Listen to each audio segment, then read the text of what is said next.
আলহামদুলিল্লাহ ৯ই মুহররমের রোজা সম্পূর্ণ করেছি। আর ইফতারে আমি একসঙ্গে বেশি কিছু খেতে পারি না। তাই একটা ডিম সেদ্ধ খেয়ে নামাজ পড়ে তারপরে ভীষণ চটপটা কোনো কিছু খেতে ইচ্ছে করছিল। তবে সেটা হতে হবে টেস্টি এবং হেলদি। এর জন্য এখানে সালাদ সবজি কেটে নিয়েছি, একটুখানি শসা কুচি করে নিয়েছি, পেঁয়াজ কুচি, কাঁচামরিচ কুচি আর ধনিয়া পাতা কুচি করে নিয়েছি। এর সঙ্গে আরও সবজি থাকলে টমেটো অথবা গাজর দেওয়া যেত, তবে বাসায় ছিল না তাই দেওয়া হয়নি।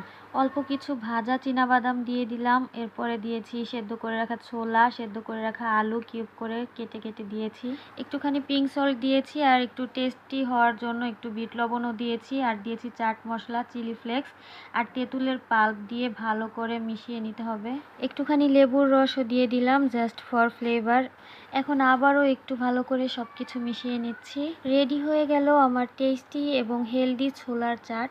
সো গাইস, বিশ্বাস করো সারাদিন রোজা রাখার পর এইটা যখন প্রথমবার মুখে দিলাম, মুখের মধ্যে একদম ব্লাস্ট করে গেছে। এটা এতটা মজা লাগছে আর আমার এতটা ভালো লাগছিল খেতে।